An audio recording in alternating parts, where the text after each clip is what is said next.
और आप ये देखिए कि जो घटना घटी उसके 1 साल भी पूरा नहीं हुआ उससे पहले ये काम हो गया। ये भारतीय जनता पार्टी की और माननीय भजनलाल जी की सरकार का एक सकारात्मक पहल मैं कहूँगा इस बात को कि 1 साल होने से पहले ही उन्होंने जो वित्तीय सहायता देनी थी वो दे दी। अब क्या होता है कि जब ऐसी घटनाएं घटती हैं तो एक झटका सा लगता है परिवार में। जो लोग जिनकी गाड़ियां जली, जिनकी 4 पहिए की गाड़ी थी, 2 पहिए की गाड़ी थी, जो लोग घायल हुए, जिनके घर की टेलीविज़न टूटी है, किसी मैं तो पढ़ रहा था कागज़ में किसी की एक बकरी भी जल गई थी। अच्छा। तो बकरी तक के मुआवजे दिए। अच्छा। तो ये बड़ी बात है साहब। और आप ये समझिए कि ये जो वित्तीय सहायता है ये हम इसको फाइनेंशियल ना देखें, हम इसको ये देखें कि सरकार की तरफ से ये एक्सेप्टेंस है कि आपको सहायता की ज़रूरत है और जो हुआ और उसको हमने रिकग्नाइज़ किया, सरकार ने रिकग्नाइज़ किया और उसको अप्रिशिएट करके जो काम कर सकते थे वो किया।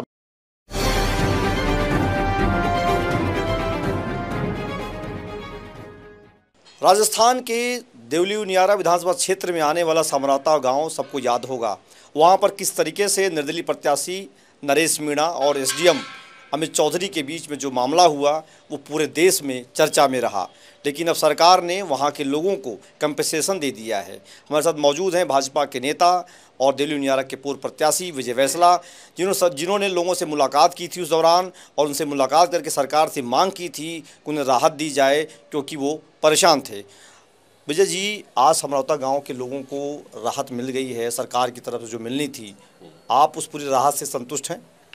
देखिए, मेरे संतुष्ट होने ना होने से फ़र्क नहीं पड़ता। ज़रूरत इस बात की है कि जो घटना हो गई वो तो हो गई, लेकिन अब ज़िंदगी आगे बढ़नी है और जो सहायता राशि अभी अनाउंस हुई है 7 तारीख को, वो अब धीरे धीरे सबके पास पहुंच जाएगी। और मेरे ख्याल से माननीय मुख्यमंत्री जी की एक बहुत अच्छी सकारात्मक पहल है ये कि समन्वय बना रहे और जो पीड़ित हैं उनको कुछ ना कुछ तो आश्रय मिले और ये काम अच्छा है, होना चाहिए। और मैं तो यही चाहता हूँ कि लोग बाग अपने दिनचर्या में आगे बढ़ें।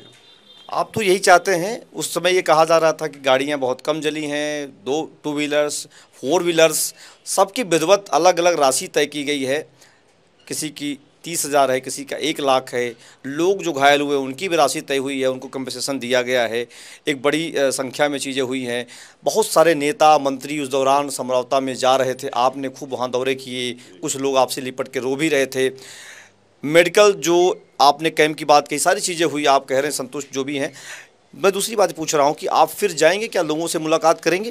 क्यों नहीं जाएंगे भाई, सब अपने ही लोग तो हैं और समरौता के लोग कोई पराये तो नहीं, अपने ही लोग हैं, राजस्थान के ही निवासी हैं। जब भी मैं उस तरफ जाऊंगा ज़रूर जाऊंगा। मैं तो वैसे भी हर एक गांव जाता ही हूं, तो कभी रोटी करौली में खा ली, कभी छाछ समरौता में पी ली, बात तो एक ही है। रोटी छाछ तो आपने पी ली, सरकार ने अनाउंस कर दिया। लोग कह रहे हैं पॉलिटिक्स वहाँ जो एक तरीके की बन रही थी वो ख़त्म हो गई। मैं आपसे ये पूछूंगा कि जिस तरीके की राहत मिलनी चाहिए था, आप कह रहे हैं कि चीज़ें हुई हैं।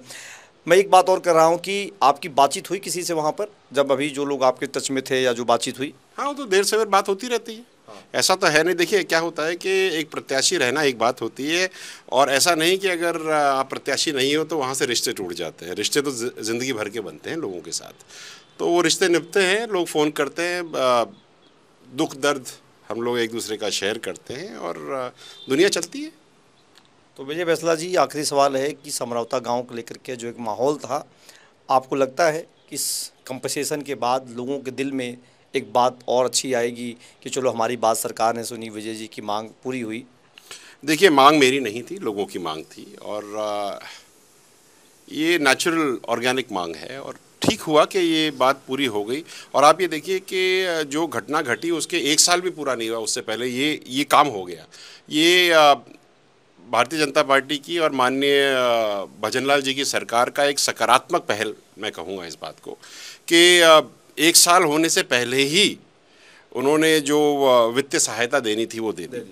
अब क्या होता है कि जब ऐसी घटनाएं घटती हैं तो एक झटका सा लगता है परिवार में। जो लोग जिनकी गाड़ियां जली, जिनकी 4 पहिए की गाड़ी थी, 2 पहिए की गाड़ी थी, जो लोग घायल हुए, जिनके घर की टेलीविज़न टूटी है, किसी मैं तो पढ़ रहा था कागज़ में किसी की एक बकरी भी जल गई थी। अच्छा। तो बकरी तक के मुआवजे दिए हैं। अच्छा। तो ये बड़ी बात है साहब। और आप ये समझिए कि ये जो वित्तीय सहायता है, ये हम इसको फाइनेंशियल ना देखें, हम इसको ये देखें कि सरकार की तरफ से ये एक्सेप्टेंस है कि आपको सहायता की ज़रूरत है, और जो हुआ और उसको हमने रिकग्नाइज़ किया, सरकार ने रिकग्नाइज़ किया और उसको अप्रिशिएट करके जो काम कर सकते थे वो किया। मैं तो ये चाहता हूँ कि हम सबको अब आगे बढ़ना चाहिए। माननीय मुख्यमंत्री भजनलाल जी की जो ये सकारात्मक पहल है, इसको संजो करके हमको आगे बढ़ना चाहिए, और समरौता के लोगों को भी आगे बढ़ना चाहिए, और हमको और आपको भी आगे बढ़ना चाहिए। अब ये मैटर पीछे करें और पॉजिटिव देखें। अब आने वाले 3-4 साल में हम क्या कर सकते हैं राजस्थान के लिए, उसके ऊपर अपन फोकस करें। और मैं इतना ज़रूर जानता हूँ कि जिस तरह से कार्य चल रहा है, you going to see a lot of positivity in Rajasthan. और माननीय मुख्यमंत्री जी बहुत अच्छा कार्य कर रहे हैं और करते रहेंगे। तो ये थे हमारे साथ विजय बैंसला। इनका कहना है कि अब समझौता को भूलिए, काम हुआ है, कंपनसेशन मिला है, काम तो तेजी से सरकार कर रही। आने वाले दिनों में इसका एक बेहतर परिणाम दिखाई देगा।